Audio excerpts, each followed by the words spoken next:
This is part 2 of the week 2 lecture, and we're talking about Emile Durkheim. Emile Durkheim was born in Lorraine in France. His mother was the daughter of a merchant and his father was a rabbi, which is a Jewish teacher of scripture, kind of akin, I guess, to a priest or a minister or a pastor in the Christian tradition. Emile did grow up in an Orthodox Jewish family in a very tight-knit Jewish community, and he was initially said or supposed to become a rabbi as well. His grandfather and great-grandfather had been rabbis too. But Emile decided against that as a career when he was a young boy, and later decided against Judaism altogether. However, he did retain an interest in the function of religion in society and argued that Jewish communities became tight-knit communities with really strong ties between members because of the long-term hostility, or what we might call anti-Semitism, of the mainstream Christian community. Emile decided he was going to be a school teacher and went to Paris to prepare for admittance to the college or university or école that had been set up for that purpose, so sort of like a preparatory program. He'd been a brilliant student up until that point, but in Paris he was miserable. His father was unwell and he worried about how his family would survive financially. He was a country boy all alone in Paris, and he didn't want to study Latin and rhetoric, which was what he was required to do. So before he made it to the college, he actually failed entrance exams a couple of times. Emile was ill during much of his studies at the college and plagued with fears that he would fail, and this was a bit of a feature for the rest of his life, that he was always worried about failing. But he participated actively with fellow students, probably all male, and passed his exams and began teaching philosophy in 1882. Because of changes in the college, or the university I guess we'd call it here, in the direction of providing a secular education in schools, Emile in 1887, and he was then 29 years of age, he was given an opportunity to develop a program for social sciences in a teaching college in Bordeaux, and which he thought was much better than the humanist tradition of philosophy because of the scientific basis of the study, which put him offside, of course, with many of those teaching in the humanities. In his view, anything that was not scientifically based was irrational, even mystical. His Monday to Friday job was to teach on the theory, history and practice of education, but every Saturday morning he gave a public lecture on social science where he was developing his theories on social solidarity, such as that which he had experienced growing up in his Jewish community, which, as I said before, was a very, very tight-knit community. Durkheim married a woman called Louise Dreyfus in 1897, and they had 2 children, Marie and Andre. His wife took care of the children, but she also assisted Durkheim in proofreading and other admin tasks. And in many ways, she served as his secretary, which takes me back to Karl Marx, who was enabled to do his work, of course, not only because of Engels' money, but also because of the work of his wife, looking after the household and also acting as his secretary. In 1915, Emile's son, Andre, was killed while fighting on the Balkan front, and that tragedy devastated him. He suffered a stroke and died in Paris and was buried at the cemetery in Montparnasse. In the meantime, though, he'd done all this other work. In 1898, at the age of 40, he had founded the first social science journal in France, and this was a journal which provided an annual survey of sociological literature. In 1913, he was voted in as a professor in the Sorbonne in Paris, and by then he had a reputation as this brilliant intellect who insisted on a scientific approach to the study of all problems. At the Sorbonne, he actually had a lot of power. His lectures were the only compulsory ones for students. He was responsible for the education of future teachers, and he instilled in them the need for a scientific approach. He sat on the council of the university and had friends amongst the politicians of the day. However, as I said, he never recovered from the death of his son Andre, and he died in 1917 at the early age really, of 59. Auguste Comte was a really significant influence for Durkheim. Comte, as you would know, is regarded as the founder of sociology as well as a philosophical and political movement called positivism, which was really popular in the second half of the 19th century. Comte is credited with having coined the term sociology, apparently derived from the Latin word socius, meaning companion, and ology, meaning science. Positivism is the term used to describe the scientific study of society. That is, it relies on empirical evidence and scientific methods like experiments and statistics to test theories. And you can see his influence in Durkheim's book Suicide, where he uses statistics to make his case. Comte lived in a time of tremendous change when the sciences had replaced or was in the process of displacing religion as the authority in cultural life. Comte saw cultural life in France as having three stages: the theological military stage, where dominant beliefs were in supernatural beings and slavery and the military. The second was the metaphysical judicial stage, with a focus on political and legal structures as society became more scientific. And the scientific industrial age, or stage, where science would lead to logical ways of thinking and scientific inquiry about everything. He also believed that society could be studied in the same ways that the natural sciences, so think there about physics, chemistry, biology, were studied. He believed that there were laws like gravity that could be uncovered in the social world and which impact on people's lives. So Comte is thought of as the founder of sociology, and Durkheim is thought of as the founder of the academic discipline of sociology. Durkheim's main aim was to establish sociology as a scientific discipline modelled on the natural sciences. France was going through an upheaval at the time as it was transforming from a really simple agricultural society to a complex industrial one. As I was preparing the lecture, I did wonder what Durkheim would think about our increasingly complex society today. Durkheim wanted sociology to make practical and positive contributions to society. He wanted sociology to improve things. So he was interested in in identifying the phenomena that should be studied, and B, in defining appropriate methodology. He was interested, for example, in this idea of social facts. He says that social facts are things. What he means by that is the values, the social norms, the cultural beliefs, the social structures that we live within and with, that they could actually be studied as things different from physical things, but just as real. So they're external to the individual, but they have coercive power over the individual, affect the consciousness of the individual. And he thought that by focusing on the individual, as often psychology does, ignores the social facts that impinge on the individual and how the individual is impacted by this social location. So as an example, while I was thinking about this lecture and preparing it, I was at Writers' Week, and one of the women writers there said that she'd been so worried about what to wear when she came to this event, and she compared her worry to her partner's nonchalance as he pulled on a pair of jeans and a t-shirt. So what she was interested in there was the social pressures for women to think about their appearance as having a real impact on her consciousness and, of course, on her behaviour as well. This book, The Division of Labour in Society, is still available if you're interested in it, and there's a recent-ish translation. And it shows how he was interested in the social processes of societies going from the simple to the complex. As I said, Durkheim was interested in social processes that allow for an increase in structural complexity. But in language that makes me feel very uncomfortable today, he says that society has evolved from lower ones to higher ones. I'm choosing to use the language of simple to complex. So he was interested in this increasing structural complexity in society, and biology was his inspiration for that, because all organisms develop from early simple stages to ones of increasing complexity. And its differentiation is what allows for this. So it's the division into smaller and smaller parts. So in a complex society, for example, you would have if I go back to the simple society, multiple tasks and functions are taken on by the one person. So a self-employed person, for example, does everything in the business. They do the marketing, they do the bookwork, they go out and build the house or whatever it is.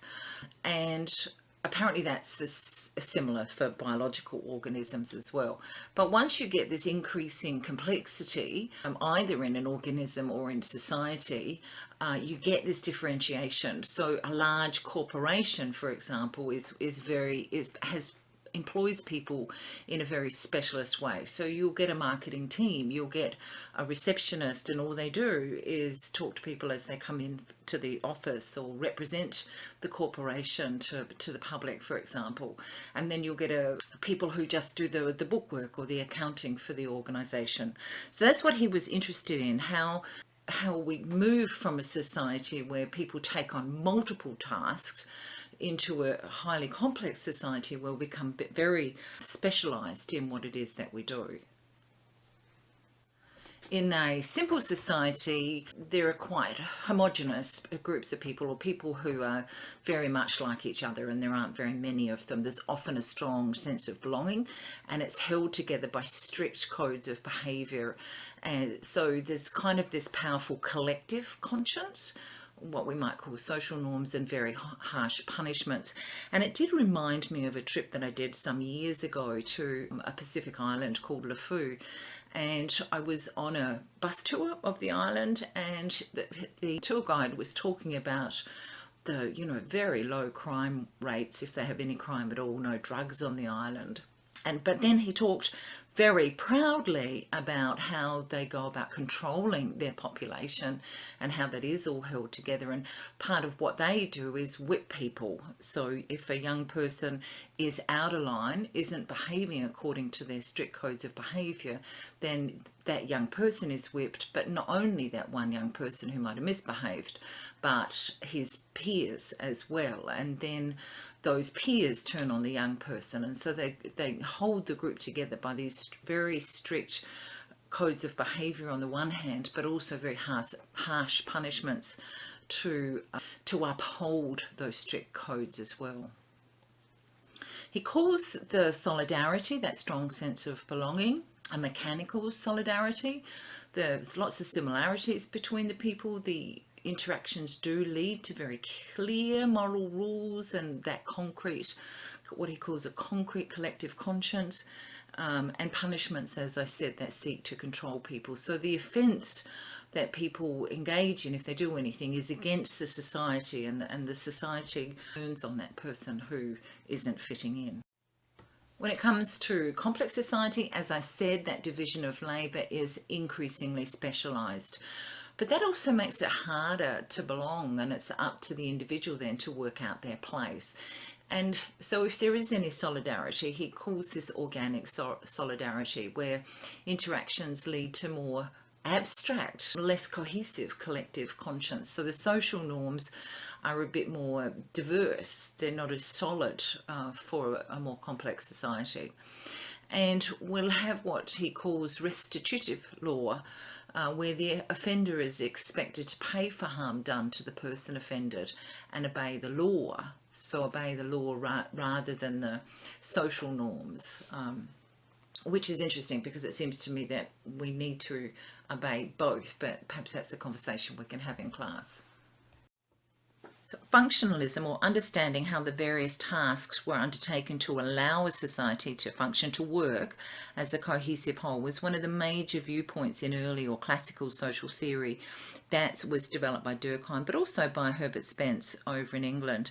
And this work was extended in the 20th century over in America, sort of mid-20th century, by American sociologist Talcott Parsons. So the idea here is that societies, like organisms, do adapt in order to survive, and adaptation requires this differentiation or increasing specialisation. So there's an economic system. So if we're thinking about specialisation, you have an economic system, which is all about producing goods and distributing them. Then there's an education system, which is all about educating children and young people. And then you'll have defence, which is all about border protection. And all of those will be very familiar to you in our complex society. In simple societies, work is organised around the family and then the kinship networks, and people don't usually leave home to work. It's all done in the one place. Whereas in complex societies, people go elsewhere to work. Although I have to say he wasn't really thinking about women working in the home.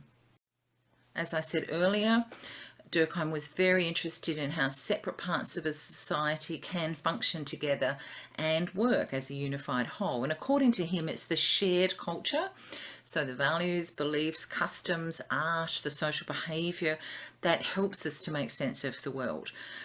He reckons that culture usually is divided into binary oppositions. There's the sacred, the profane, the moral, the immoral, the permitted and the forbidden. And these ways of thinking are ingrained in the minds of the members of that society.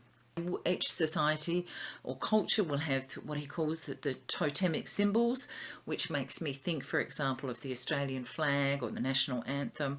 And then there's regular ceremonies which revivify or bring to life again a sense of belonging to a community.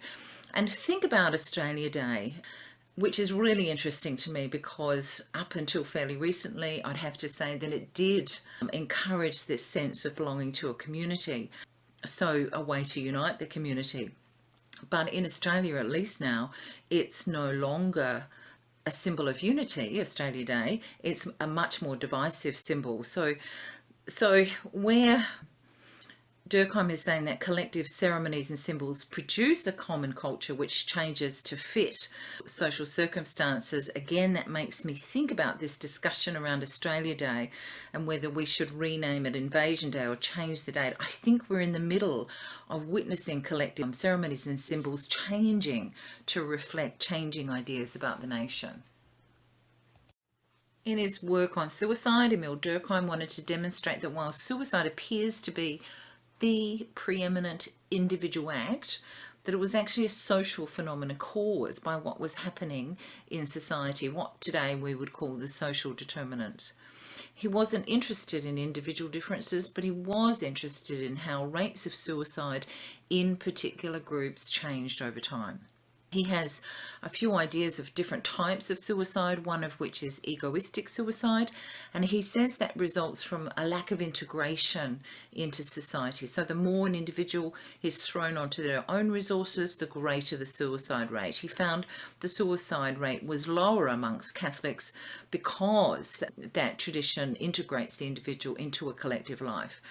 In Protestant groups, however, where individualism is strong, there's a correspondingly high rate of suicide. The same goes with family situations where an individual is strongly integrated into a family. That's actually a protection.